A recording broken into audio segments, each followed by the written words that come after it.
ప్రభువునందు ప్రియాతి ప్రియులైన మీకందరికీ రక్షకుడు ప్రభువునైన యేసుక్రీస్తు వారి నామములో ఈ ప్రాతకాలపు అనేక శుభ వందనములు తెలియచేస్తూ ఉన్నాను. సర్వశక్తులకు దేవుని ఆశీర్వాదములు మిమ్మును, మీ కుటుంబములకును, మీ కలిగిన సమస్తమునకును సమృద్ధిగా అనుగ్రహింపబడి ఆనంద సంతోషములతో ఆయన సన్నిధిలో యుగయుగములు జీవించే ధన్యతతో మీరు పరవశింతురుగాక, ధన్యులగుదురుగాక. నా ప్రియులారా, ఉదయకాల సమయంలో పరిశుద్ధ గ్రంథమైన బైబిల్ నుండి దైవ వాక్కును యెషయా గ్రంథము 65వ అధ్యాయము 24వ వచనము నుండి చదువుకుందాం. వారికి ఇలాగున జరుగును, వారు వేడుకొనక మునుపు నేను ఉత్తరమిచ్చెదను, వారు మనవి చేయుచుండగా నేను ఆలకించెదను. వారు వేడుకొనక మునుపు నేను ఉత్తరమిచ్చెదను, వారు మనవి చేయుచుండగా నేను ఆలకించెదను. నా ప్రియులారా, పరిశుద్ధ గ్రంథమైన బైబిల్లో మనము కొన్ని విశేషములు చూస్తాం. ఒకటి పాత సృష్టి, రెండవది ఇప్పుడు మనము కలిగి ఉన్న ఈ సృష్టి, మూడవది రాబో నూతన సృష్టి. ఆదికాండం 1వ అధ్యాయములో ఆదియందు దేవుడు భూమి ఆకాశములను సృజించెను. ఆ తర్వాత భూమి నిరాకారముగాను శూన్యముగాను అగుపడెను, అగాధ జలములు భూమిపైన కమ్మియుండెను అని చూస్తాం. అంటే మొదట చేసిన ఆ సృష్టి ఏమయ్యిందో మనకి ఇక్కడ వివరంగా లేదు, కానీ ఖురాన్లో ఆ విషయం రాసి ఉంది. అనగా దేవుడు మొదట ఒక సృష్టిని చేశారు. ఆ సృష్టిలో ఉన్నటువంటి డైనోసార్లు ఇంకా మనుష్య శల్యాలు చూస్తే అవి తవ్వకాల్లో బయటపడుతూ ఉంటుంటాయి. అవి చాలా భయంకరమైన శరీరాలు కలిగి ఉన్నట్లుగా తవ్వకాల్లో కనబడుతూ వస్తున్నాయి. అయితే ఆ సృష్టిని దేవుడు జలప్రళయం చేత సంపూర్తిగా నాశనం చేశారు అని అర్థమవుతుంది. ఆ తర్వాత ఇప్పుడు మనం కలిగి ఉన్న ఈ సృష్టిని 2వ వచనం నుండి చూచినట్లయితే, 3వ వచనం నుంచి ఆదికాండం 1వ అధ్యాయం 3వ వచనం నుండి చూస్తే ఇప్పుడు దేవుడు మరల క్రొత్త సృష్టిని చేసినట్టుగా చూస్తాం. ఇప్పుడు మనం అనుభవిస్తూ ఉన్నది ఈ సృష్టియే. ఇప్పుడు ఈ సృష్టిని కూడా 2వ పేతురు పత్రిక 3వ అధ్యాయంలోను ఇతర భాగాలను చూచినట్లయితే అగ్నిని కుమ్మరించి ఈ సృష్టి యావత్తును కూడా దహించి వేయబోతూ ఉన్నారు దేవుడు. 3వ అధ్యాయము 2వ పేతురు పత్రికలో 10వ వచనంలో, ప్రభువు దినము దొంగ వచ్చినట్లు వచ్చును, ఆ దినమున ఆకాశములు మహాధ్వనితో గతించిపోవును, పంచభూతములు మిక్కుటమైన వేండ్రముతో లయమైపోవును, భూమియు దాని మీదనున్న కృత్యములను కాలిపోవును. ఇవన్నీ లయమైపోవునవి కనుక ఆకాశము రవులుకొని లయమైపోవునట్టు, పంచభూతములు మహావేండ్రముతో కరిగిపోవునట్టు దేవుని దినపు రాకడ కొరకు కనిపెట్టుచు దానిని ఆశతో అపేక్షించుచు మీరు పరిశుద్ధమైన ప్రవర్తనతోనూ భక్తితోనూ ఎంతో జాగ్రత్త గలవారే ఉండవలెను. కనుక జ్ఞాపకం చేయబడుతుంది, భూమియు ఆకాశములు రవులుకొని లయమైపోతాయి, పంచభూతములు మహావేండ్రముతో కరిగిపోయే దినం రాబోతోంది అని జ్ఞాపకం చేస్తోంది పరిశుద్ధ గ్రంథమైన బైబిల్. ఇప్పుడు కూడా చూడండి, సూర్యుని నుండి సూర్యుడు విరిగి దాని విరిగిన ముక్క కక్షలో తిరుగుతోంది.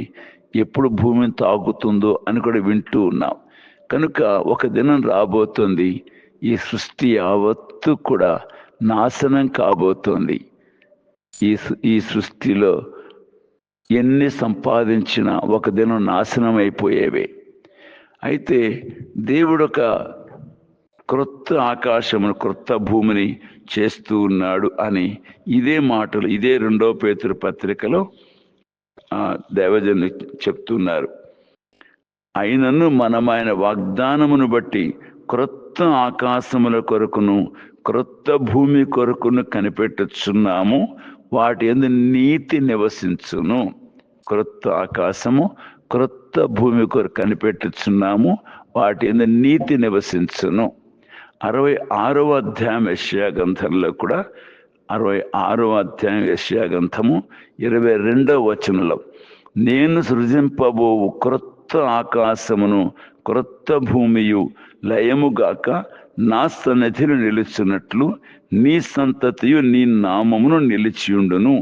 ఇదే యెహోవా వాక్కు. నేను సృజింపబో క్రొత్త ఆకాశం, క్రొత్త భూమి. కనుక నూతనమైన సృష్టిని దేవుడు చేయబోతూ ఉన్నాడు.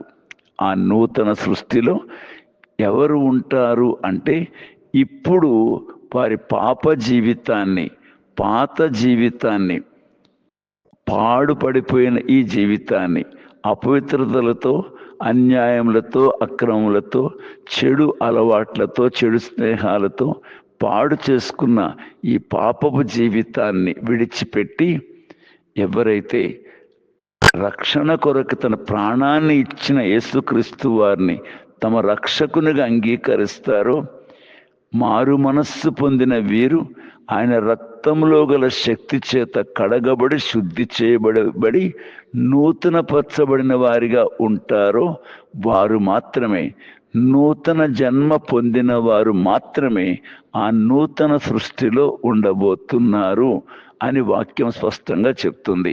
2వ కొరింథీ 5:17లో, కాగా ఎవడైనా క్రీస్తునందున్న ఎడల వాడు నూతన సృష్టి, పాతవి గతించిన, ఇదిగో క్రొత్త వాయనం చూస్తాం. కనుక నూతన సృష్టిలో ఈ నూతనంగా చేయబడిన ప్రజలు ఉండబోతున్నారు. కాబట్టి ప్రియ చెల్లి, తమ్ముడా, పాడైపోయిన ఈ జీవితాన్ని, పాడైపోబోతున్న ఈ సృష్టితో పాటు నాశనం కావించబడకుండానట్లు నీవు క్రొత్త సృష్టిలో, ఆ నూతన సృష్టిలో ఉండేందుకొరకై నీవు నూతన పరచబడాలి. నీ పాప జీవితం అంతటిని విడిచిపెట్టి క్షమాపణ పొంది క్రొత్త జీవితాన్ని ఆరంభించాలి. అది దైవశక్తి చేత అనుగ్రహించబడేది. యేసుక్రీస్తు వారి రక్తము చేత శుద్ధి చేయబడి దేవుని ఆత్మ చేత నూతన పరచబడిన స్వభావముతో జీవించే జీవితం. పరిశుద్ధాత్మ మనకు నూతన స్వభావము కలుగ చేయటం ద్వారాను అని తీతు పత్రిక 3వ అధ్యాయము 5-6 వచనాలు చూస్తాం మనం. తీతు పత్రిక 3వ అధ్యాయము 5-6 వచనాల్లో మన పరిశుద్ధాత్మ మనకు నూతన స్వభావము కలుగ చేయటం ద్వారాను మనల్ని రక్షించను. కనుక పరిశుద్ధాత్మ దేవుని ద్వారా నూతన స్వభావమును కలిగి ఆ నూతన సృష్టిలో ఉండే భాగ్యాన్ని కలిగి ఉండగలం. ప్రియ చెల్లి, నా తమ్ముడా, ఆ నూతన సృష్టిని గురించి ప్రభువు చెప్పేటువంటి మాటే ఈ దినం మనం చదువుకుంటుంది.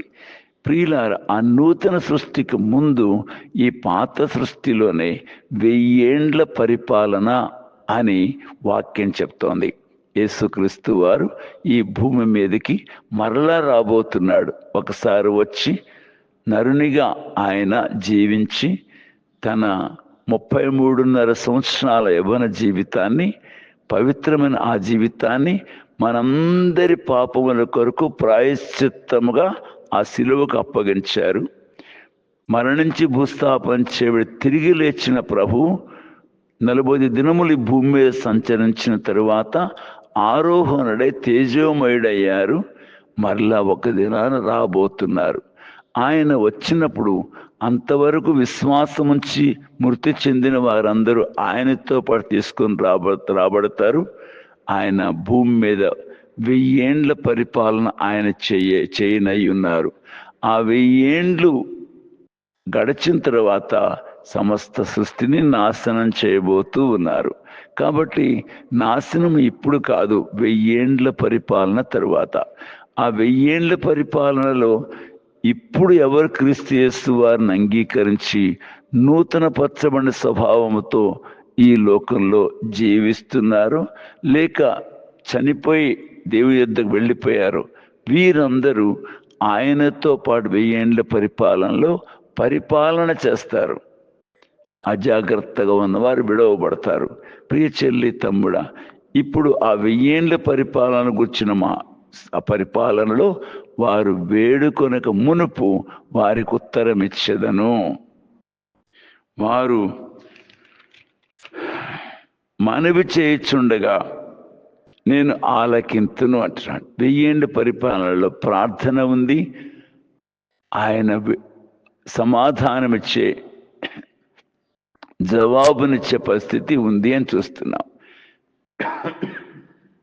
కనుక నా ప్రియమైన చెల్లి, నా తమ్ముడా, నీ ప్రార్థనలు ఇప్పుడు కూడా ప్రభు ఆలకిస్తాడు.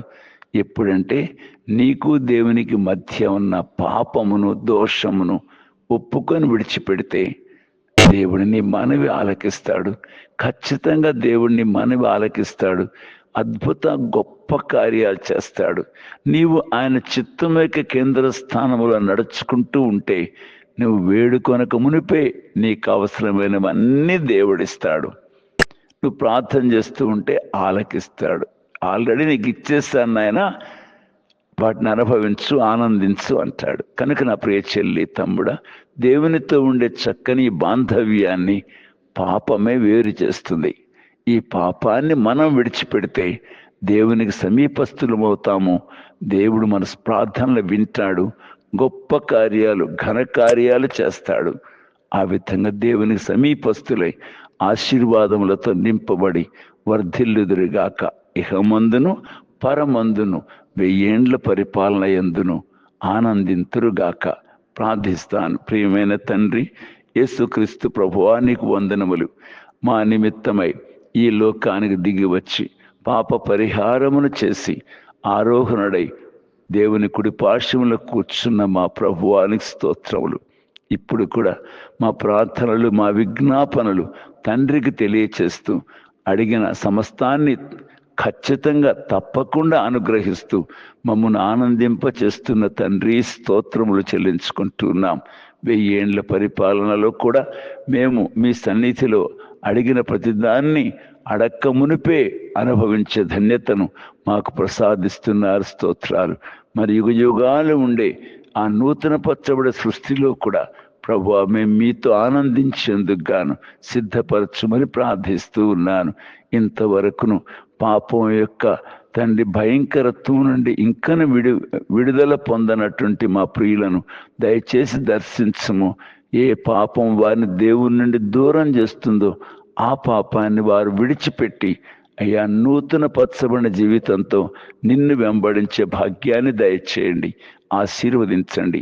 యేసుక్రీస్తు వారి పేరిట ప్రార్థిస్తున్నాను తండ్రి, ఆమెన్. ప్రభు అయిన యేసుక్రీస్తు వారి కృప మీకు సమృద్ధిగా అనుగ్రహింపబడును గాక. Amen, amen.